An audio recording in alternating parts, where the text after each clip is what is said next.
Bonjour, on se retrouve dans pas mal d'années en arrière et je vais vous tester MS-DOS 6.22. Donc je vais faire une petite série de vidéos sur d'anciens systèmes d'exploitation.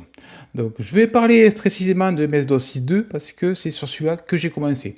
Le premier PC que j'ai eu, suite à un Amiga 500, j'ai eu un PC pour l'école en fait. Donc mes parents m'avaient acheté un 386 XX33. Donc là, je vous ai mis la carte mère de 386 SX33. J'espère qu'on voit la souris, je pense. Donc c'est tout simple comme processeur. Le processeur, c'est la petite pièce qu'il a à côté d'une espèce de socket. Sauf que les soudés sur la carte mère. Le processeur, c'était un 386 à 33 MHz. On peut deviner des pins, et c'est les pins pour le DX en fait. Le 386 SX, sa particularité, c'est qu'il il était en 32 bits, mais le bus externe était en 16 bits. Contrairement au 386 DX, qui lui avait un bus externe en 32 bits. C'était la différence entre les deux. Donc c'était juste la largeur du bus. Sachant que, de toute façon, les équipements qu'on pouvait brancher dessus, le port qu'on voit, c'est des ports ISA 16 bits. Le petit port, c'est un port 8 bits. Et le port avec l'extension, c'est 8 bits de plus, ça fait 16 bits. Donc il y a des ports ISA 16 bits. Donc la différence entre le 386 SX et le DX, c'était donc la gestion de la mémoire, puisque le SX attaquait deux barrettes à la fois de 8 bits, donc on pouvait mettre deux SIM 8 bits, simultanés pour qu'ils fonctionnent. On était obligé de mettre deux SIM, sinon ils ne marchaient pas. Il fallait faire le bus total 16 bits. Voilà. Et quand on avait un DX, on mettait 4 barrettes pour faire 32 bits au total. A noter qu'il est juste après, il est apparu des barrettes 32 bits, où donc une seule barrette suffisait sur le DX, tout simplement. Donc c'est des cartes mères extrêmement simples, puisqu'on remarque qu'il n'y a aucun connecteur dessus. Le seul connecteur qu'il y a, c'est tout en haut, le port au format DIN, le port clavier, c'est une espèce de grosse prise ronde, et c'est le seul truc qu'il y a. Donc bien sûr, donc, tout ce qu'on ajoute ensuite, c'est des cartes d'extension. Il en faut pas mal, puisque par défaut, il ne gère rien. Et à part, il y a l'alimentation, le format AT. AT, c'est de l'ancêtre de l'ATX. Et à noter que la carte mère ne sait pas démarrer l'alimentation. L'alimentation, il y avait le bouton marche arrêt et coupait directement le 250 volts sur le boîtier. Donc quand on mettait 0 ou 1, ça actionnait un bouton 250 volts qui démarrait l'alimentation. Donc il n'y avait pas de veille, il n'y avait rien du tout, l'alimentation marchait directement au taquet. Avec ce 386 SX33, j'ai eu donc 2 mégas de RAM. Et un peu plus tard, j'ai eu une extension avec 2 barrettes de plus pour monter à 4 mégas, parce que 4 mégas c'était vraiment le minimum, typiquement pour jouer, et pour avoir plus de fluidité sur Windows 3.1. Ensuite, j'ai bien sûr indispensable, voilà, donc ça, c'est la base, la petite carte d'extension pour ajouter le support. Le grand port, c'est le port IDE, donc disque dur, lecteur CD. Oui, j'avais un lecteur CD, mais bien plus tard. À côté, c'est le port lecteur disquette, 3 pouces et demi floppy. Et les ports de devant, c'est le port parallèle et le port série, bien entendu. Et pareil, en haut, on pouvait mettre port série, port parallèle. Il nous fallait bien sûr la carte vidéo, ce qu'on a toujours aujourd'hui, mais là, c'était une carte vidéo, donc toujours un ISA 16 bits. Et la carte vidéo que j'avais, c'était donc livrée avec le PC, c'était une Trident TVGA 8900, très classique à cette époque, avec 1 méga de RAM. Bon, c'est pas beaucoup, mais ça marchait bien. Et elle a un VGA, donc c'est tout VGA qu'on trouve toujours aujourd'hui sur certains écrans et qui marche encore très parfaitement bien. Donc la bonne vieille Trident en 16 bits qui permet ma première carte vidéo, donc, et qui avait donc... non, elle n'avait pas 1 méga de RAM, excusez-moi l'erreur, elle avait 512 kilooctets. Il fallait ajouter 4 puces pour avoir 1 méga. Voilà, c'était 1 méga maxi. Donc, de base, elle avait 512 kilooctets. Et ensuite, j'ai ajouté, elle là, une Sound Blaster Pro, c'est-à-dire pour avoir du son. Par défaut, le PC ne sait faire que bip bip, il n'y avait pas de son. Donc la Sound Blaster Pro de chez Creative Lab, bien entendu, c'était un petit monstre à l'époque d'ailleurs. Voilà, la taille de la carte, elle est assez colossale, elle est plus grande que la carte vidéo d'ailleurs. Elle avait un port IDE propriétaire, bon, ça on s'en fout, je ne l'ai jamais utilisé. Mais cette carte son était capable d'un son stéréo 8 bits 22 kHz. Voilà. 22 kHz. Bon, qualité radio en fait, en résumé. Et la gestion MIDI était gérée par la superbe puce Yamaha OPL3, une très classique de l'époque, voilà, puce Yamaha. Quand on avait cette puce, on avait un bon son sous Doom, un son correct. Même si elle ne gérait pas les wavetables. Les wavetables, c'est une petite barrette de RAM, et dedans on met des échantillons du MIDI. Parce que le MIDI, c'est juste des notes de musique. Et quand on veut jouer du piano, ben, il suffit de mettre dans le wavetable la vraie note d'un piano, et la carte son restitue la vraie note du piano. Sauf que là, c'est généré par synthèse via le OPL3. Donc pour cette démo, je vais vous faire le faire avec PSM. Je vais mettre plutôt la grosse carte là. Hop, je vais mettre ça là, c'est plus joli en fond d'écran. Pour cette vidéo, donc je vais utiliser PSM. Pourquoi je n'utilise pas un vrai PC? Parce que celui-là, il y a longtemps qu'il est parti, je ne sais pas où, soit à la déchetterie, soit vendu, je n'ai aucune idée d'où il est. Sachant qu'il était au format desktop, j'ai la précision, et c'était une marque Daewoo. Oui, Daewoo fabriquait des PC à l'époque. PSM est un émulateur de PC, bêtement. Il émule des vieux PC, je précise. Il n'émule pas des trucs super récents. Donc, je peux parfaitement émuler avec un 386. Donc, c'est extrêmement simple. Je vais l'appeler 386 SX33, puisque c'est le PC que je vais émuler. Bon, parfait. 386, donc le BIOS sera un AMI clone. Parfait, c'est ce que je veux. 386 SX33. J'ai 4 mégas de VRAM. C'est nickel. La Trident, j'ai présélectionné, c'est pour ça que ça rappelle de ce que j'ai mis avant. La Trident TVLAT 8900. En carte son, la Sound Blaster Pro 2. Et je l'ai configuré en adresse 220 RQS5 DMA 1. Très important ça, parce que tous les jeux fonctionnent avec ces adresses par défaut. Et curieusement, PSM, lui, met IRQ7 quand on le configure. Je ne sais pas pourquoi, alors que tous les jeux de l'époque, c'était IRQ5. On va savoir pourquoi. Bien sûr, j'aurais pu laisser IRQ7, l'interruption numéro 7, mais dans les jeux, il aurait fallu changer et mettre un IRQ numéro 7. Bon, je préfère le mettre IRQ5, au moins ça marchera direct. Lecteur CD, j'ai mis un 4X, c'est ce que j'avais à l'époque, tout à la fin de mon 386. La souris, 2 boutons, et ça, je ne l'ai pas touché. Après, un bouton joystick, mais ça, on s'en fout. Et un peu démarrer.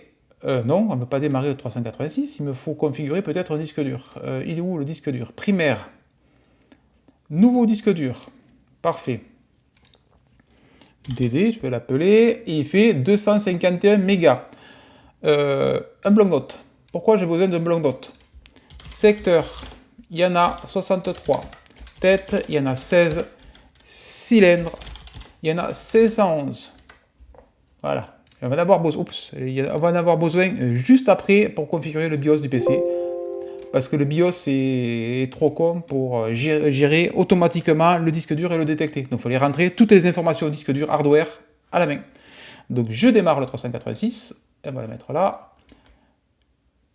Je vais l'agrandir, mais voilà, je rentre dans le BIOS avant. Hop. Il n'y a pas moyen de doubler résolution. On va marquer resizable, et je veux que le soit en, je cherche où c'est, 4 tiers forcé, voilà, comme ça je peux agrandir. Hop, on va la mettre un peu grande, voilà, je vois où est la capture d'écran, la capture de du logiciel de capture, voilà, donc vous devrez voir en plein écran, c'est parfait. Oui, parce qu'à l'époque, c'était du 4 tiers. Donc, je force un 4 tiers, ça évite quand je retaille que ça affiche n'importe quoi comme résolution. Donc là, c'est du 4 tiers. Je ne sais pas ce qu'il y a dans ces trucs, je ne me rappelle plus. Est-ce que c'est le bon? Ah, il s'en rappelle, je l'avais déjà configuré. 63, 16, 511, il s'en rappelle. Par contre, curieusement, il m'a foutu un lecteur disquette de 88, celui-là, j'en ai pas. Voilà, non installé. L'heure 1923, on n'en a rien à foutre de l'heure. On a donc 640 kg de masse mémoire, à droite, et hop, là, et 3 mégas détendus, c'est parfait. Je vais revenir en arrière, on va vérifier. Non, je vérifie juste que les caches sur un 386, là, le série cache, il n'y en a pas, donc on n'est pas sur un 486 SL, qui est une version pourrie du 486 avec un seul kilo de cache. Les tests, on s'en fout, donc tout devrait marcher. Il faut bien vérifier que le vidéo ROM soit en cachet et le système aussi, sinon ça ramerait. Et c'est tout. Donc on fait write CMOS et On va rebooter, mais avant ça, je vais y mettre une petite disquette, lecteur disquette A. Hop, voilà, j'ai plein de disquettes, on va essayer de trouver. Voilà, j'ai les disquettes de MS-DOS 6.22. À l'époque, j'avais 6.2. Et gratuitement, j'avais eu la mise à jour vers 6.22, puisque c'est à 6.22, c'est juste une version débuggée. Donc je mets ça, un bout dessus, et normalement, il devrait démarrer sur la disquette. Puisque le disque dur, il n'y a pas de partition dessus. Donc on est bien 33 MHz. Le lecteur disquette est détecté, la mémoire aussi, le disque dur aussi, c'est un type 47, il marque, parfait. Et il démarre MS-DOS. Ce qui est bien avec MS-DOS 6.22, contrairement aux ancêtres MS-DOS 5 et compagnie, c'est qu'il y a un assistant d'installation. Il n'a pas besoin de créer la partition et la formater, il va la créer seul et la formater tout seul. Donc pour créer la partition, c'est Fdisk, et pour formater, c'est Format, mais de toute façon, on fait Entrée, configurer l'espace disque non alloué, je le fais de suite. Assurer que la disquette est dans le lecteur A, j'appuie sur OK, voilà. Il reboot parce qu'il vient juste de faire un Fdisk C2, créer une partition principale. Ça marche comme aujourd'hui en fait. Et une fois il doit rebooter pour la prendre en compte, c'est juste ça.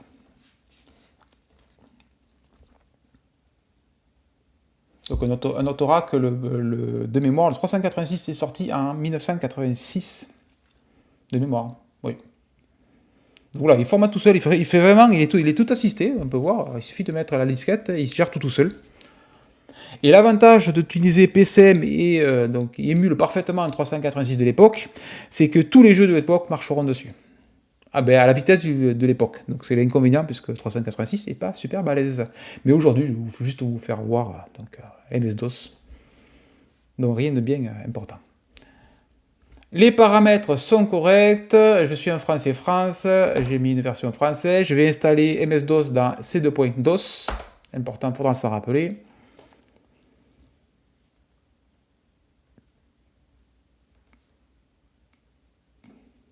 Et là, il installe. Et je pense que je vous reprendrai quand ça va. Je vais faire avancer, mais vu que ça va à la vitesse du PC de l'époque, donc ça va pas super vite. Et comme je vous disais, ça émule parfaitement le PC de l'époque.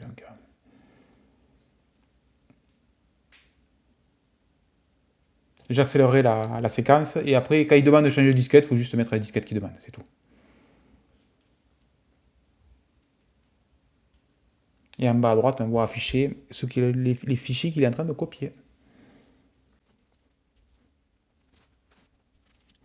EME 386.exe est très important, c'est la gestion de la pagination de la mémoire.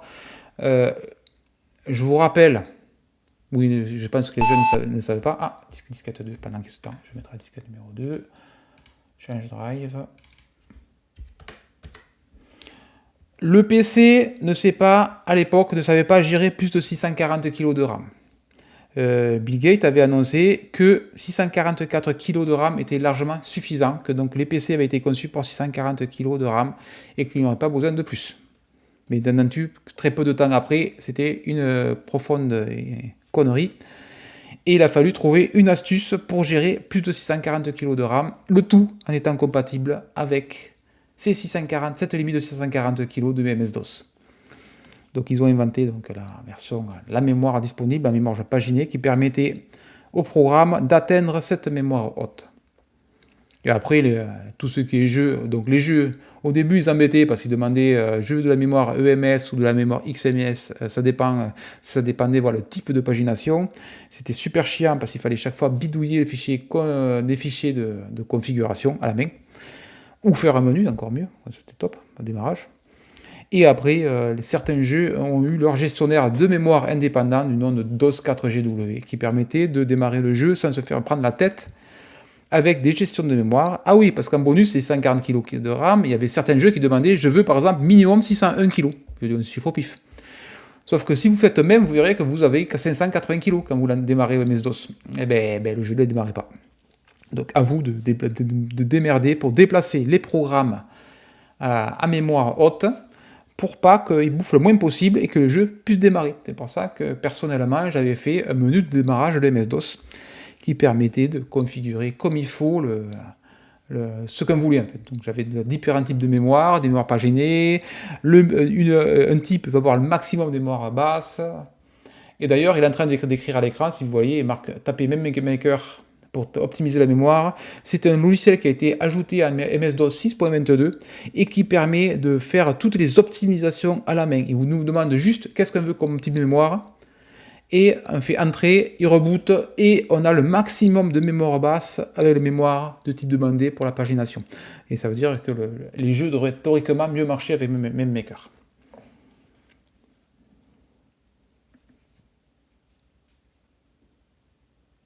Smart Drive, c'est bien sûr, quand je suis en train de voir en bas, c'était pour doubler en compressant le disque dur, parce que les disques durs étaient tout petits. J'avais à l'époque un 80 mégaoctets. Hop, changer disque. Il veut le combien? 3.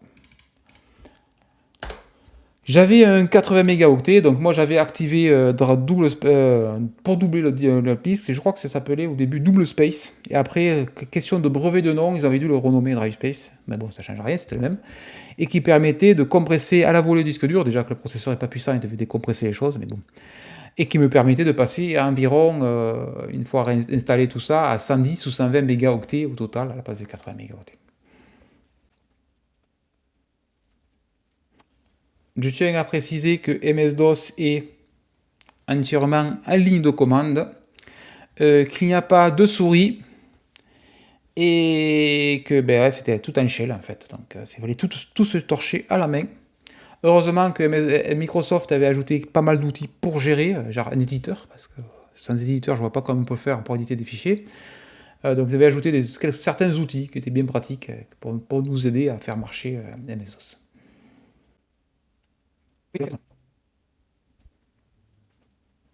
Un delete qui permet de si vous avez fait effacer un fichier, un delete permettait de le retrouver. S'ils ne sont pas vraiment effacés, ça dit juste à la table de location, le fichier n'est plus là, mais il est toujours là, il n'est pas effacé.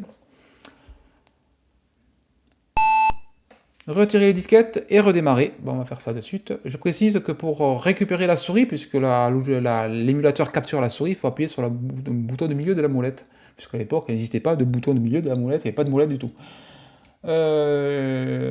Éjecter le A et reboot. Voilà, il nous dit qu'on a installé MS-DOS. Et là, on a un système d'exploitation qui est tout neuf.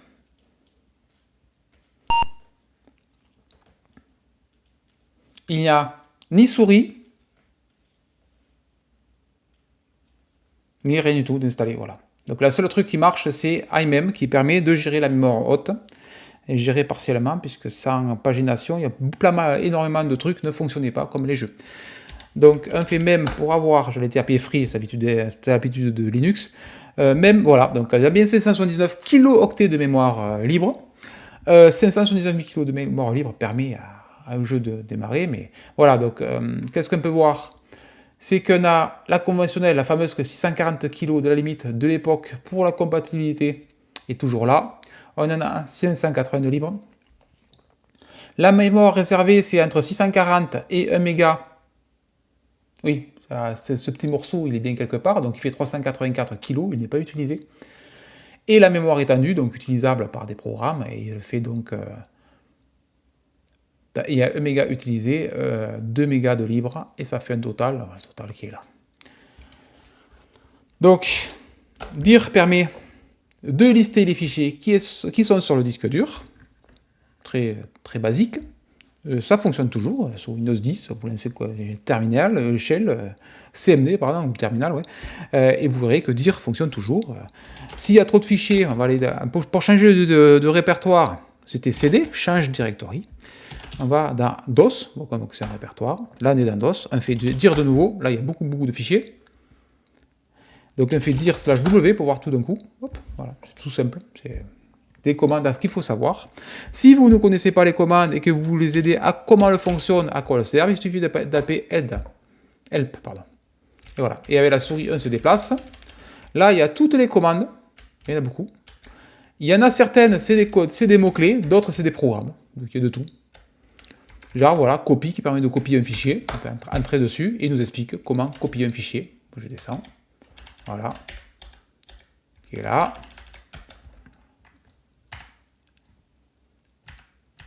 Hop, et tabulation, on va passer au suivant, j'appuie sur Entrée, et là, il nous explique, avec un exemple, chaque fois il y a l'exemple, il nous dit, voilà, je voulais copier le mémo doc et lettre.doc, vers le lettre.doc, pardon. Il nous explique comment ça marche avec des exemples. C'est plutôt bien foutu leur truc, c'est très bien fait cette aide. Et c'est indispensable quand on découvre MS-DOS, puisqu'au début on ne sait rien faire, et ça paraît logique. Je reviens en arrière, je refais ça, et là, on voit que dans la racine, il y a plusieurs fichiers. Le fichier command.com, c'est un programme, c'est le shell, c'est le prompt qu'on est en train de voir qui clignote, là, c'est 2 points, c'est ça qui est exécuté, et qui nous permet de faire des commandes de base, comme le fameux dir, et interpréter nos commandes. Donc c'est command.com, il est obligatoire, sans lui, il n'y aurait pas de prompt, et ça ne marcherait pas. Config.6, tout ce qui est, disons, entre guillemets, je veux dire, driver, c'est-à-dire que c'est chargé. Config.6, attention, ce n'est pas Windows 10 ou Linux, il n'y a pas de rappel de commande avec flèche du haut ou tabulation pour compléter. Donc si vous vous trompez, vous effacez, vous refaites. Edit, donc pour éditer, j'édite le fichier config.6. Vous voyez qu'il n'y a pas de souris, je vais l'ajouter la souris. Ça me saoule. Donc, bon, version 1, ça me fout. IMEM.6, IMEM, je veux dire, IMEM c'est la gestion de mémoire haute. DOS à mémoire haute, donc il est déplacé vers la mémoire haute pour moins consommer, le fameux command.com. On passe là, c'est country, ben, c'est pour la localisation, et EGA, machin, c'est pour le type d'écran. Deuxième fichier, là, c'est les programmes qui sont exécutés au démarrage. C'est autoexec.bat. Autoexec, exécution automatique des programmes, bien entendu. Donc tout ce qu'on met dedans, c'est exécuté. Smart Drive, je ne l'utilise pas. Je vais le virer de suite. Hop. Oui, c'est remarque, ça veut dire, je sais pas quoi. Bref, ça met un commentaire. Je le laisse au cas où il y a un problème. Voilà, de nouveau, là, toute la gestion clavier français comme ça, il faut les laisser, sinon on aura un clavier en QWERTY.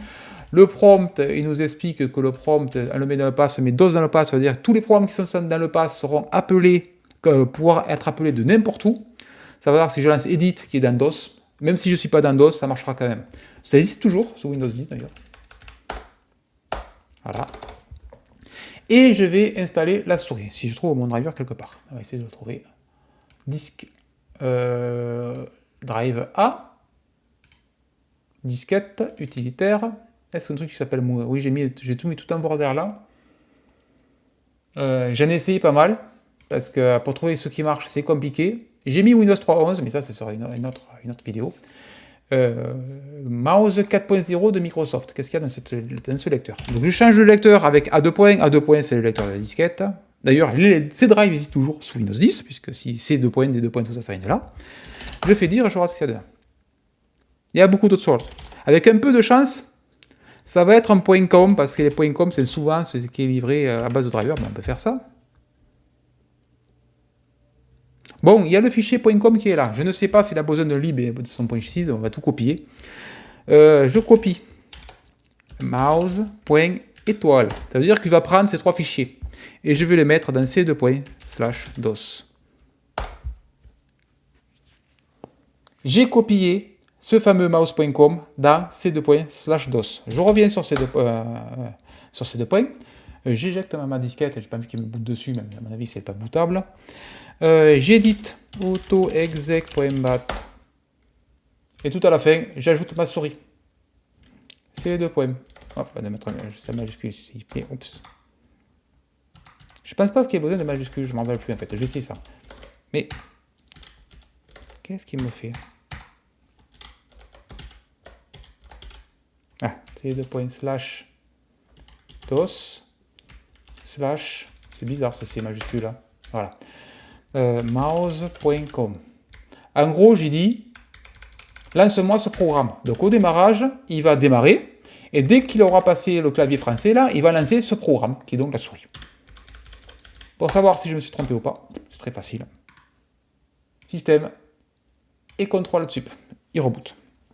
Il n'y a pas de mémoire cache, tout ça, il n'y a rien du tout. Donc un reboot à l'arrache, on ne perd pas de fichiers, ça risque rien.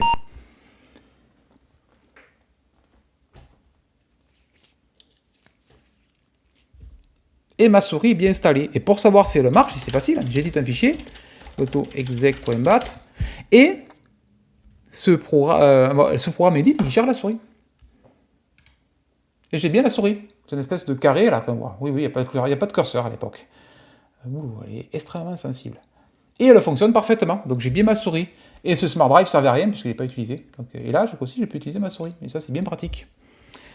Même 600 kg. J'ai viré ce Smart Drive là pour gérer le disque dur. Rien que ça m'a permis de passer à 600 kg de RAM. Très pratique. Le truc de la mémoire paginée, ce que j'ai parlé tout à l'heure, ça s'appelle help EMM 386.exe. Voilà, je suis dessus.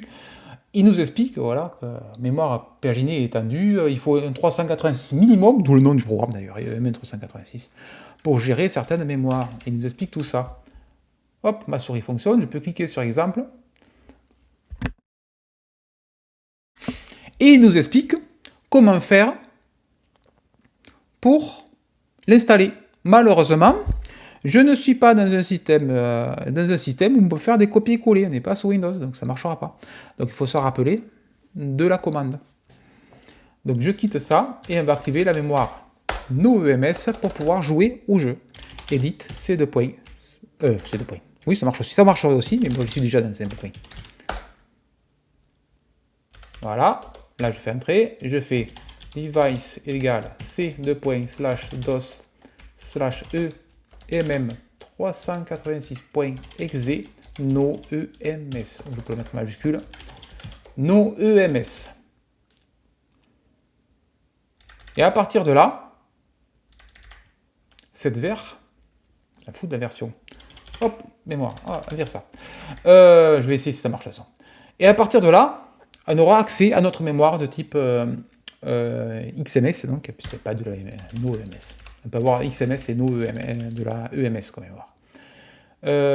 J'enregistre. Oups, en quittant, il nous demande.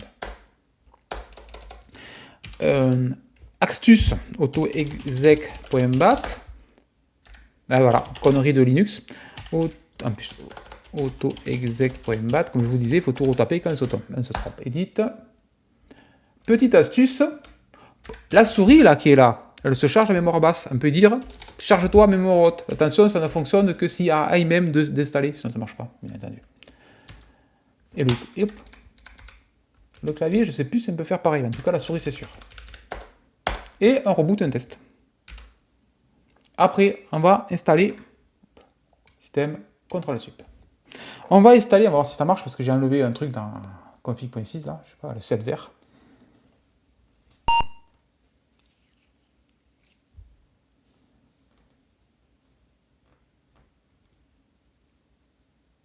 Voilà.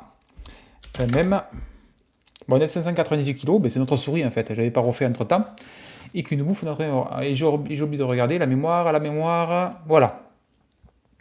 Notre mémoire XMS donc, est disponible à, comme tout à l'heure en fait, libre 2 mégas comme on peut voir.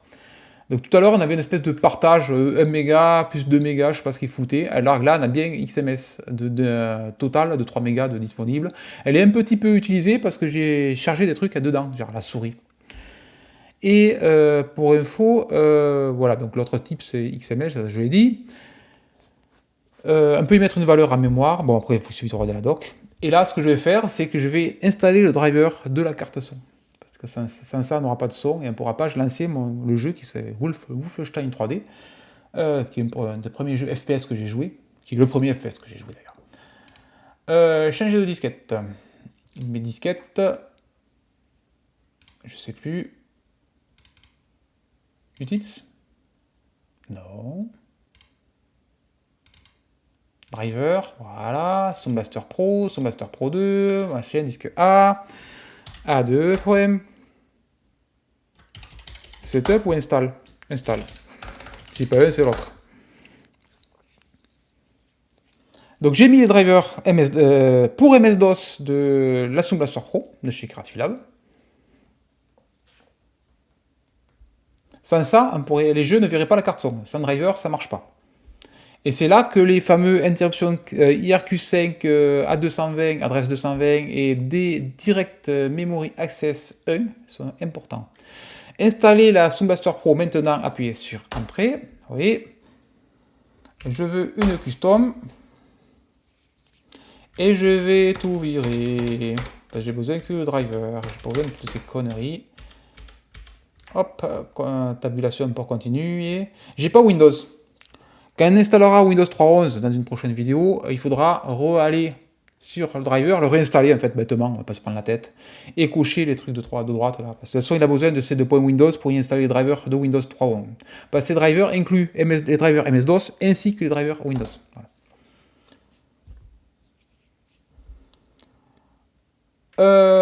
Il va installer ça dans c2./sbpro. Ok, si tu veux.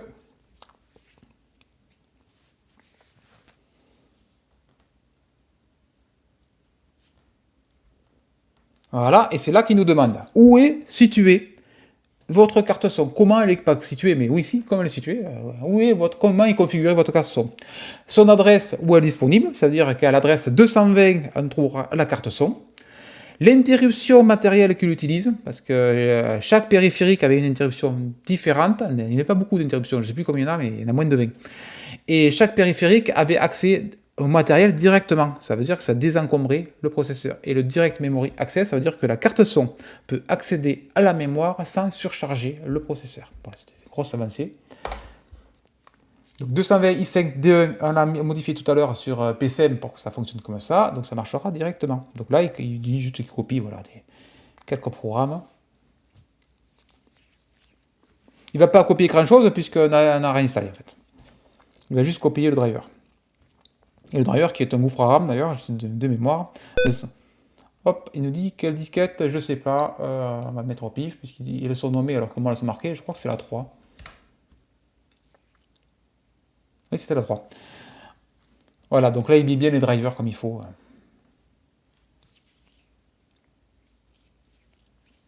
Diagnostic, on s'en fout. Donc pour l'instant, j'ai installé MS-DOS, j'ai installé la souris j'ai fait manuellement. Et là, je suis en train d'installer donc la Sound Blaster Pro, et après reboot, elle marchera direct. Et on finira par essayer de lancer, au moins pour voir s'il y a le son, pas forcément jouer, mais au moins s'il y a le son de Wolfenstein 3. Je crois. Vous trouverez les jeux MS-DOS d'époque. Ah, par contre, il faut les prendre au format IMG, j'ai mieux précisé pour PCM. J'ai une disquette vierge, donc j'en ai fabriqué des disquettes, parce qu'il y a certains programmes qui ne sont pas au format IMG et c'est super chiant. Ils fournissent directement l'intérieur de la disquette en fait. Là, il nous dit voilà tout ce qu'il va modifier. Donc l'auto-exec.bat qu'on a vu tout à l'heure, le programme qui sont démarrés au démarrage, il va. Les sets là, c'est pas le programme ça. Ça, c'est juste je set des variables. Quand je fais set blaster, ça veut dire que n'importe quel programme qui demande la variable blaster, il aura ce truc dedans, A5, I5, D1, T4. Voilà. Le seul programme qu'il y a, donc, c'est SBPro, SB7. Et le config.6, le driver, voilà, il installe donc deux drivers. Et il passe, Files40, ce n'est pas un driver, c'est juste un truc qui permet de modifier le nombre de fichiers qui peuvent être ouverts simultanés. Entrée. Voilà, il est modifié. Donc hotexec.bat, ça prend 3 plombes, parce qu'il va ajouter lui-même toutes ces lignes une par une. Le MIDI.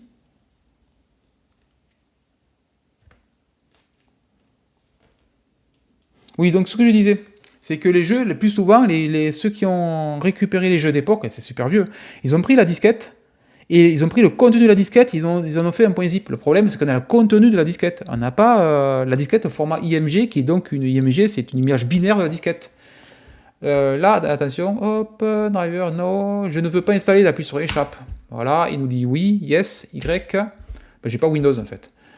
Et là, il nous fait F10 pour reboot. Je vais juste virer ma disquette qui sert à rien. Eject A. Et je fais F10. Rebooting. Voilà, là il reboot, il y a la carte son qui va marcher, je pense. On va voir ça de suite. Donc je disais, la disquette, donc il nous faut une format RAW la disquette, ça veut dire que c'est une image parfaite de la disquette d'origine. Donc soit on récupère ce genre de format, genre il y a MS-DOS, je récupère ce format, ici déjà. Sur archive.org, il y a plein de trucs comme ça pour des très très vieux PC. Contrairement à Abandonware, et qu'eux mettent légèrement le contenu, ce qui est un peu chiant. Ouais, oui, tout marche, je vais voir la mémoire que j'ai. Voilà, la carte son m'a bouffé 40 kg de mémoire basse, c'est énorme. Et c'est bien embêtant. Est-ce qu'on peut l'optimiser ou pas? Edit config.6, qu'est-ce qu'il y a dedans? Et donc, il faut récupérer ces formats au format IMG. Et si ce n'est pas le cas, il faut récupérer un IMG qui est vide.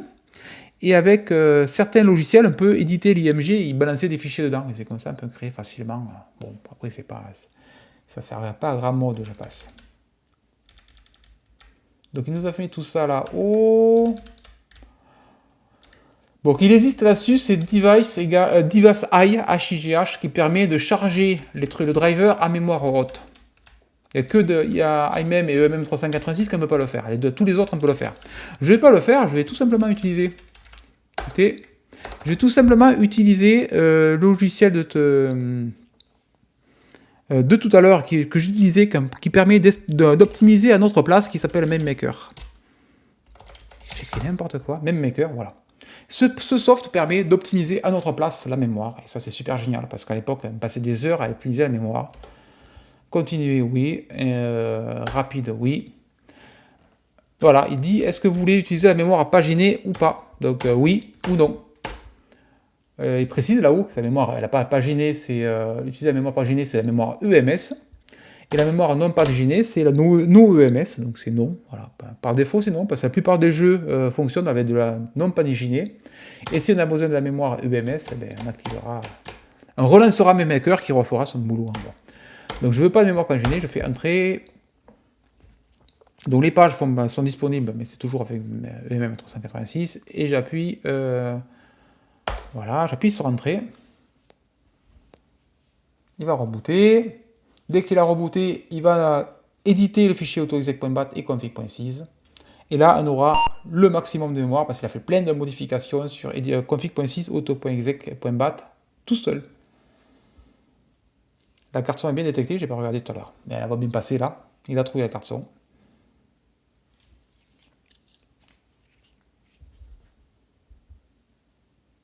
Voilà, là il va nous demander est-ce que ça va démarrer.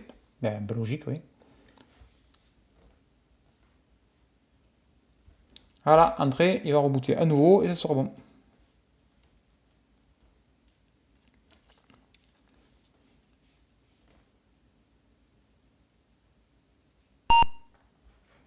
Vous voyez que c'est bien plus compliqué de faire marcher un PC à l'époque qu'aujourd'hui. Aujourd'hui, c'est super facile.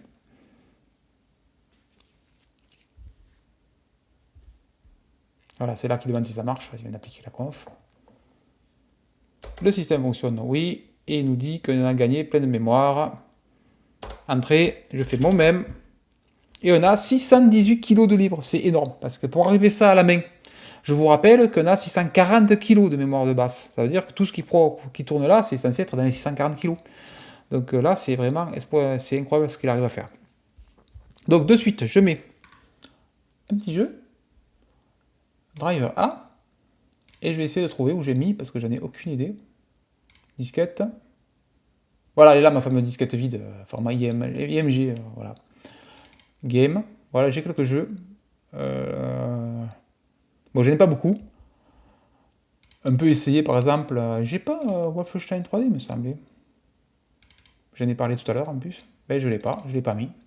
Bon, c'est pas grave, je récupérerai, je vous ferai voir une prochaine fois. Là, on va lancer, par exemple, un jeu d'époque, je sais pas moi, celui-là, Prince of Persia, qui est... ouais, Prince de Perse.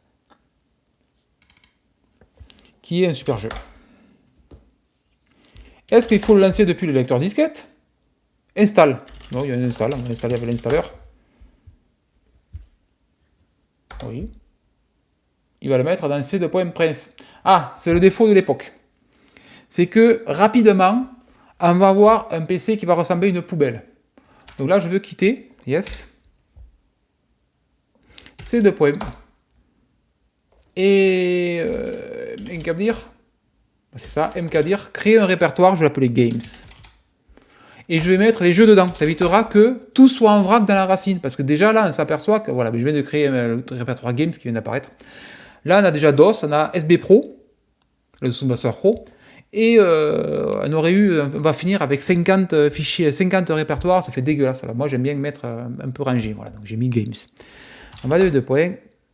On lance donc notre setup. Install. Comme je dis, c'est pas un, c'est l'autre. Ah, c'est 2 points slash games slash prince.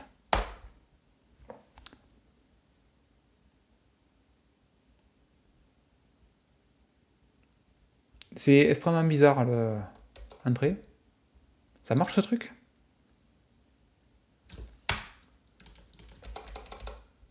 Je n'ai aucune idée de ce que ça fait. Ouais, ben... Voilà, c'est l'exemple typique de ça marche pas. C'est pas bien grave. Je vais créer à la main le répertoire, je vais copier la disquette dedans.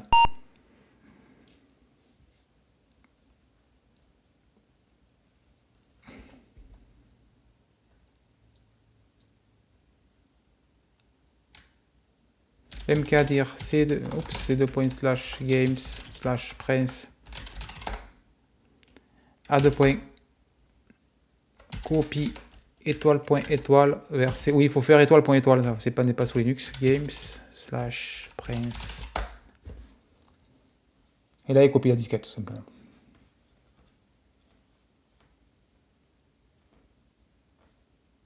Et pour le lancer, c'est prince.exe. On aurait pu le lancer à partir de la disquette. C2 points, cd games, et j'ai fait tabulation prince, et je dis prince. On va voir si la carte se marche.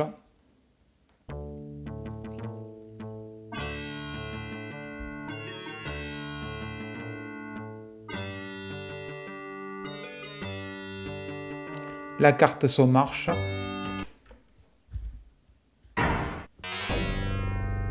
Et le jeu fonctionne. Vous voyez, c'est pas très difficile. C'est la vitesse originelle de 386. Ça, c'est un des jeux super codés parce qu'il marchait du 386, 386, même 286 il marchait. Et il marchait jusqu'au Pentium à la même vitesse, super bien codé. On lance le jeu, il s'appelle Mokhtar, les aventures de Mokhtar. Là, c'est catastrophique. Ça veut dire qu'il marche bien sur 386. Oups, je me suis cassé la figure.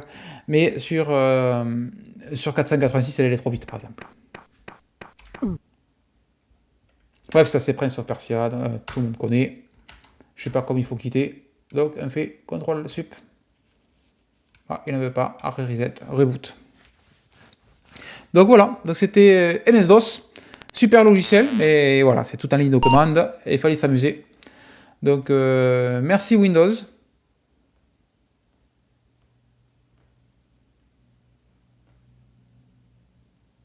Tiens, donc il a booté sur la disquette, j'ai même pas fait gaffe. Il a essayé de booter sur la disquette, mais ça n'a pas marché. Donc super programme qui est MS-DOS, qu'il fallait tout prendre en main comme ça, mais bon, c'était l'époque, c'était comme ça. Et qu'il existait, donc c'est pour ça que vous avez vu tout à l'heure, j'ai téléchargé plein de Norton Commander pour les essayer, parce qu'il n'y a rien qui marchait. Utils. Et voilà, donc celui-là, il fonctionne. 4.0 en disquette 1.44. On peut faire, hop, une seule disquette à 2 points. Et Norton Commander, c'est une petite interface qui permet de faciliter Norton Commander installation.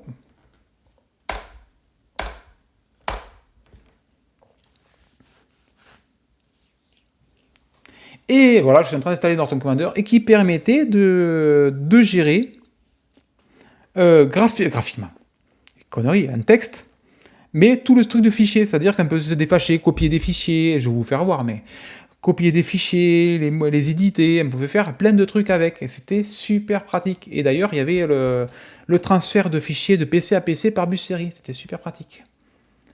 Non, le viewer, je m'en fous. Il a ajouté OK, OK. Et là, si je tape NC, on a d'autres viewers, comme je disais. Donc, je reviens à la racine, etoexa.bat, j'appuie sur F4 pour éditer. Et là, on a un éditeur. Échappe pour quitter, F3 pour voir, voilà, et on pouvait faire plein de trucs comme ça, et c'était super pratique, parce que quand j'ai découvert ce soft, ça change la vie d'avoir ça. Et si vous avez Linux, installez le programme qui s'appelle MEC, et pas NEC, c'est Midnight Commander, et ça n'est une copie parfaite de l'époque. Sauf que c'est mis à jour aujourd'hui, toujours disponible sous Linux, vous prenez votre Ubuntu, vous tapez apt install mc, donc avec un M, et vous verrez que vous aurez un clone de Norton Commander de l'époque. Et c'est très pratique en ligne de commande, franchement, il n'y a rien à dire. Donc j'espère que cette vidéo, bien trop longue, sur MS-DOS vous a plu, vous a fait voir ce qu'il y avait à l'époque. Et la prochaine vidéo, je vous ferai voir Windows 3.1, puisque c'est le Windows que j'ai eu, qui était livré avec le PC, qui était préinstallé avec le PC. Donc j'avais préinstallé MS-DOS 6.2 avec Windows 3.1. Voilà. Donc à bientôt.